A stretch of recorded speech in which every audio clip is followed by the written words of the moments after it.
Nagsusungkit-sungkit nyo na pag computer. Ako nagluto, makakalimutan mo asawa mo.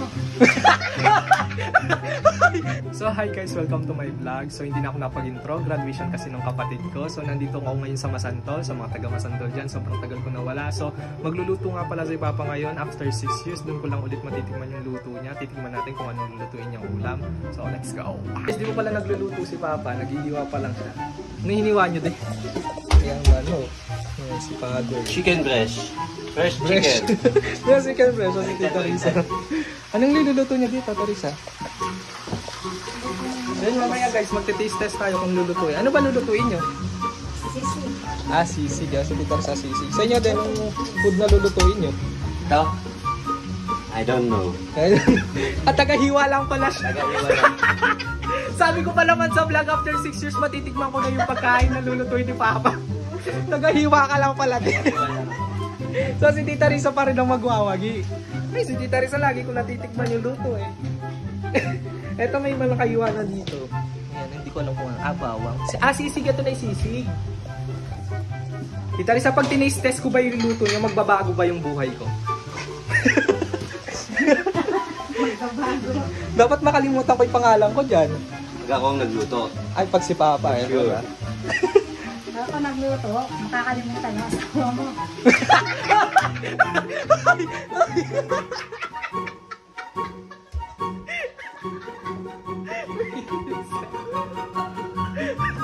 Nabibigyan ko yung natut! Kaya matagal ko na siyang kinalimutan. Yung baboy na tumatawag. Shit. Kasi pag nagluluto pala kayo dito, parang niluluto din kayo sa loob dito eh. Sobrang init. Guys, welcome to our mini CR. Saktong-sakto pala kayo dito, Teresa, no? Pero kung mauuntog pala dito. Pag una, no? Pero malaki siya sa loob. Sisig lulutuin nyo. Ay kayo sa vlog ko din. First time nyo sa vlog ko eh. Hello. Magluluto tayo ngayon ng what did you call that? Chicken chicken asado. Siyempre guys, hihiwain muna natin ng mga ganito. Para hindi na tayo mahirap. Tsaka isang kuha lang. Sabihin muna natin si Papa, ano itong tattoo na to? Anong sign na to? Yung tattoo na yun. Ito, ano pa to? Sinaunang pangalan ng tattoo yan, yung tinatawag na tribal. Tribal. Pakita nyo muna isang tattoo, yung di natuloy. Ito yung tinapa. Well, black and white. Pero mas Tinapa yan, maganda na tinapa. to eh. Dapat din yun na pinaano. Di ba ano pumangit na Teresa? Sobrang init dito sa mini oven. Ang init. Ang mga tropa ko itong followers mo na. Ala ko. Ayan na to, sili. Tapos merong dalandan. Tapos ano to, kamote. Ay, kamote ba to? Sa ano to? Patatas pala to. Hindi, vitamins kasi ni Papa guys, ano, alak. Mamaya nga, pabibili pa ako ng isang kahon. Vitamins ni Papa, alak. So guys, pumasok muna ulit ako dito sa loob. Sobrang init sa labas. Tingnan niyo pawis ko kung makikita niyo. Sobrang parang oven talaga. Kailangan talaga dito sa ano guys.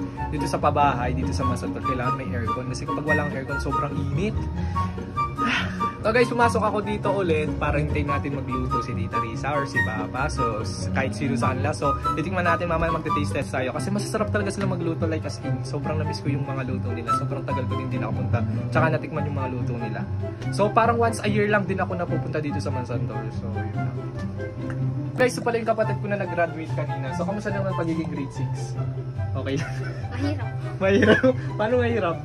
Daming gawain. Ang gawain? Magay ikaw na sa vlog. O ba't Tagalog ka ngayon? Siyempre! So, ito pala yung award ng kapatid ko. Ano, with highest, super highest honor.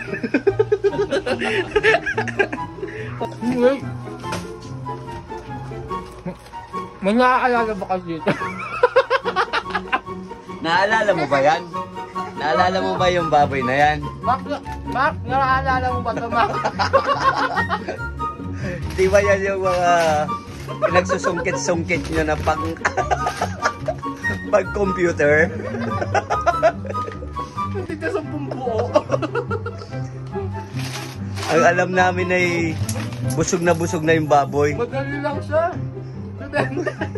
Bakit nung kuhanan ay gutom na yung baboy? Bak, naalala mo ka ba? Guys, magti-test tayo ng ano, sisig. Ayan yung sisig. Yes.